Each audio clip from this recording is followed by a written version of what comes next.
Okay, tell us your name and where you're from. Ayla Guzzardo from Hammond, Louisiana. And you're now in Lake Charles. I am. I'm a resident. I had a job offer and it was too good to pass up. Yeah, tell us a little bit about, like, 2-second version of your background. You grew up in Hammond? Grew up in Hammond, born and raised in Hammond, loved playing basketball at an early age. Went away for college, realized food's not as good, decided to come back home, miss my family. Coached at Southeastern for a few years, and then made this transfer over here to McNeese. Okay, where'd you go away to? Ohio. I know. Akron, Ohio. What do they eat there? I think it's like potatoes and sausage and... Bland? It's bland. I had to bring some Tonys. We brought some Tony Satchers with us. It did. It helped a little bit, but I still miss my mama, so... I went to Baltimore for 2 years and came back for the food, too. Oh, the only thing I liked there was crabs. Is the seafood better there or here? Well, it's funny because they send Louisiana oysters up and Louisiana crabs up for the boils in Baltimore. So I was sitting in Baltimore, Maryland, eating bull crabs from Louisiana. How crazy is that? That is weird. So is Baltimore Old Bay seasoning? Yeah, and it's good. Okay, so back to Southeastern. You were at Southeastern for how long? 8 years as a head coach, 9 years total. Wow. Yeah. As you started young. I did. 28, I got the job. Scary, huh? No, I mean, that just sounds really young. Even in your world, that's young, yes? It was very, very surprising. Didn't think I was ready, but I was thrown in the fire and ran with it. Now, I had a lot of great people around me, and I think that's what helped make me successful. All right, let's talk about it. So 28 starting that job. What did you learn over that time that you think really made you successful? I think at that time, I learned how to delegate. I was trying to do it all at 28, and I know I can't do it all successfully. So I learned how to delegate at that early age. Now, when I started hitting 35 and I started getting my own children, I learned patience. And I think that has probably helped me more than anything, patience and understanding with my players. All right, what does that mean? Talk more about that. So before you were what, and then now you what? Before I was quick-tempered. I would be very fast to assume something, and now I have a little bit more patience with my players. I understand when they're going through midterms, a breakup, anything like that. I kind of get it a little bit more. They had a rough night last night. I have a little bit more patience with them now. I don't get quick-tempered. My anger does not consume me anymore. I totally understand. I'm 41. I'm a few years older than you. And when I was a baby lawyer and everything was new and everything was scary and I was trying to do the right thing, held it all really tight and like too tight. Yeah. Something I've learned over time too. But as a lawyer, is that a good thing? Because I feel you're composed. Well, I think I see some parallels between what you do and what I do. I have to win in a courtroom. You have to win in this arena. We both have to win. And so how do you really do that at a high level? I think you have to have really incredible people support you and be part of your team. Sounds like that's true for you, and you can't lose your cool. It is, and you also have to be part of a program or a company that helps promote you and your staff and your players. So we're all in the same boat. Yeah. So how do you feel like that's been? Since you've made the move, I know you had a great experience in Southeastern. You've moved over. How has it all been for you? It has been rewarding, I'll say that. My job has become a little bit easier because instead of funding my program, and getting that little extra money that I had to go out and fundraise for, now I can just be a basketball coach. You had to do some fundraising at your old school. Yeah, you have to help bring in some funds to improve the locker room, do some certain things here and there, but here I can really focus on coaching, recruiting, and I've learned, even leaving my family, I'm spending more time with my own children. And I think that's helped me become a better mother. Yeah. Talk about that. So you have how many kids? 3 kids. 3 beautiful, broke best friends. And how old? 12, 5, and 4. Hard ages, huh? Yeah. So mine are 3 and 5. It's awesome and hard. It's like the combo of both. And it's at the same time, I've got a lot of babysitters. Yeah. So if you ever need any, I have some. But those people around me have helped with my own family. Yeah. How do you balance this? I'm sitting here thinking that's a lot. How? I have a skylight calendar. get one. You have to get everybody on the same page. My staff understands my kids come first. We have practice tomorrow, but my youngest has to get her tubes out, so she has surgery. We practice early. I go get to the surgery on time. So it's all about balance, and you have to be able to understand, my players know family comes first. At any time, if anything happens with them, they're able to take that step away and they can take care of their family. But at the same time, they understand this is a job, this is a career. So we have to put that in the forefront. And our family knows that also. Your what do you mean? You're talking about a lot of different families. I have a lot of families. So I have my home family, my kids, my mom, family like that. And then I have my basketball family. And that's the reason we're successful, because we are a family. We understand that we're not always going to like each other, but we will respect and love at the end of the day. And we do things that sometimes we don't want to do for each other, but you do it because you're part of that family. Like what? Like, what are you thinking of when you say that? I'll say them for an example. Sometimes you don't want to run this extra sprint, but you do it for your teammate. You do it for your family. Sometimes you don't want to get up early, but you do it. I didn't want to stay here today and watch film with the player, but I did it because they're part of our family. I'm trying to make sure our family stays intact and better. You do things for your family that you necessarily don't want to do, but you have to do it. Okay, let's talk about that, because I find that fascinating, because one of the things that we have to do with juries is unite a jury to take one side or the other, and we're working to get them to take our side. So how do you feel like you've united? Because I understand your whole team decided to voluntarily join you in Lake Charles, right? That sounds like a pretty big deal for a group of 19-year-old girls to all decide to leave where they are and come over here. Yep.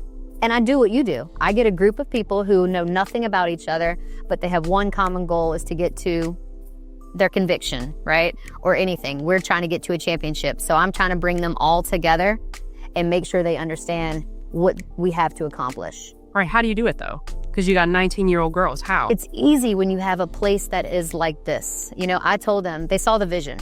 They saw the vision. They know that with resources that we have, with the facilities that we have, we're going to get better.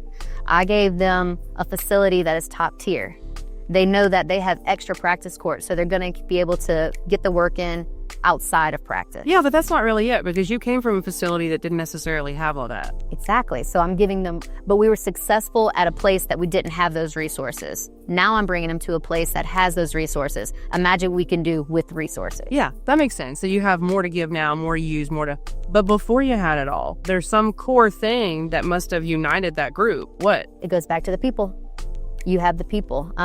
You have people around you that love you, that are successful because of the people that they're around. I'm only as good as the people that are surrounding me, right? I'm only as good as my staff. I'm only as good as my players. I'm only as good as the people around me. I brought my managers.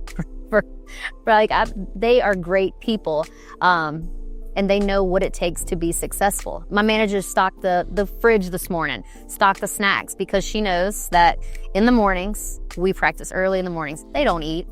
Nobody eats before practice. So she knows if somebody grabs a quick snack, maybe they'll have that energy for practice today. So humility. Yes. And everybody doing everything. And nobody's too big for not one role. I'm not afraid to mop the floor. I pushed mop the floor the other day. I'm not afraid of it. But you know what it takes to win.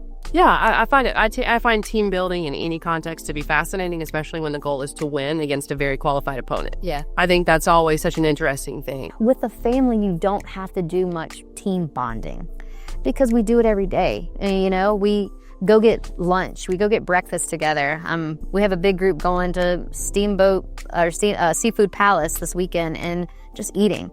We do it all the time, so you don't have to force it. But we do team bonding just to kind of make sure that we're all on the same page. Does that kind of allow any personality issues to come to light and even itself out? Because think about it, I have 18 to 24-year-old girls. That's a lot of different personalities, and some of them have multiple personalities. So that's a lot of different people in one room. So we deal with a lot, and we go through a lot. I think the biggest thing that we've learned with college athletics is we've learned how to deal with adversity. And that has been the biggest life lesson that we probably come across. All right, how do you deal with it? Or what do you feel like you've taught them, or that they all have all learned together? Example, I had one player that just lost her father in a car accident probably 3 weeks ago. That's an adverse situation. So how are you going to be able to bounce back? How are you going to be able to show up every day? Because I've told them, so most times at work, you get 3 days for your funeral and everything, and then you have to show back up. How are you going to be able to do that? So we teach them those types of things. We had a player with a season-ending injury. How are you going to be able to keep going? How are you going to be an asset to the team? So we deal with adverse situations a lot. You fail a test, you lose a relationship. How are you going to be able to keep functioning? And hopefully we can help make them better people, better employers, employees, and better parents in the long run. That sounds really cool. I would think that would be one of the more rewarding parts. That's the reason we do this job. It's the wins. Don't get us wrong. We are competitive. We love to win. But I got to go to one of my former players' weddings this past summer. That's exciting. One of my other kids just had a baby. That's exciting. Getting to watch them become big time executive accounting firms, and those are the wins. Those are the life wins you get. And that's so interesting. So we do stuff at a very competitive level too, and it is really fun doing something really hard at a really high level and succeeding. Of course, that's the most fun, but even if it's not success, still really cool to exert max effort, in my opinion, and try your hardest. So after a win, what do you do? The last one, I was with the clients, and it was somebody who'd been paralyzed, and, they're crying. It's this type of stuff I'm sure you see too. It's a major impact. I think there's such power when someone really, really, really fights on your behalf. Yeah.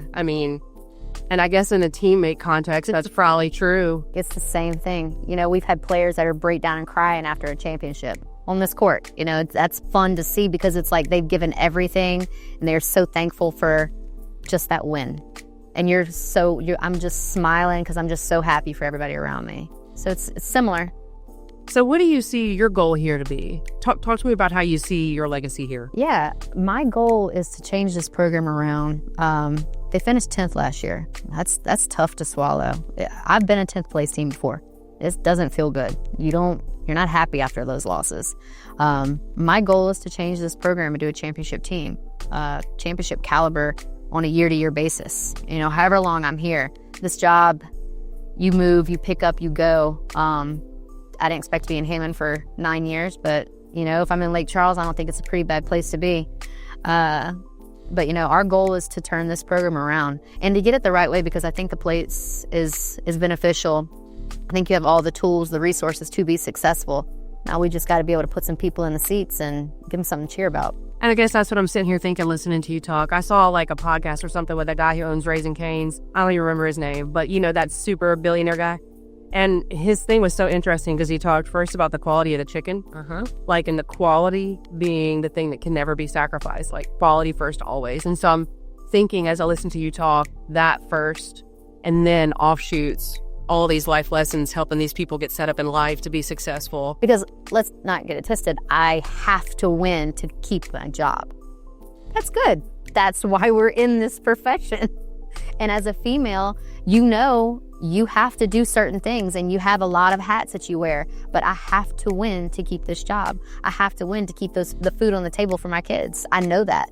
So I've got a lot riding on this job, but I have a lot riding on this career that I'm creating. And, I put a lot of effort into this. I'm excited for this, but I know at the end of the day, we're going to get it done. It sounds like to me, and I'm truly just curious, with winning required essentially in some form, most important, would you say team building? Definitely team building. And you have to have it, because I can do all this community service. I can be out and speaking engagements. I can have donors, but it doesn't matter how much money you bring in if you don't win games. You got to win. And winning brings fans. Winning brings success. Winning brings everything. After team building, what next? After team building, I would say engagement with everybody. Coach to player? What are you meaning? Everybody. Coach to player, coach to staff, coach to administration, coach to fans, coach to donors, coach to everybody. I am at everyone's disposal. And it's a hard job, but I like it. I think, my job has gotten, in the past, it used to be a bunch of coaching, and now I think my coaching job is probably like 20% of a coach I am, and the rest is I am building my team, I'm managing my team, I'm working on the transfer portal, I'm making sure recruiting's top tier, and then I'm going out there and I'm making sure that we get people in the stands, we keep some good name and right people around. I get it. You have to be super accessible and you have to do all these things, wear all these hats. How do you, or do you, is there a line where it's like, okay, after that, like, how do you keep something for yourself or draw the line boundary-wise with staff, team, whatever? And maybe you don't. I'm really asking. Yeah. It's a struggle I have. That's why I'm asking you that. Okay, I must say it's a struggle for me too. I was gonna give you some cookie cutter answer and say at 6 o'clock I turn my phone off. Nope, because things happen at 6. Remember, I'm dealing with 18 to 22-year-olds. Something might happen at 12 o'clock at night. I have to be accessible. But there's times that I see a phone call and I might not answer it. It just is what it is. But I put things that are important to me, especially at that time, first. Yeah. And, I have to make it work. But I'm still young. I still got a lot of energy in me. I still got a lot of basketball to coach. So whenever I'm time to settle down and, take a break, I will. But right now, I'm ready to have some fun. Thank you so much, though. It was really nice meeting you. You're welcome. And look, I hope I never have to need to hire you, but we can do this again anytime.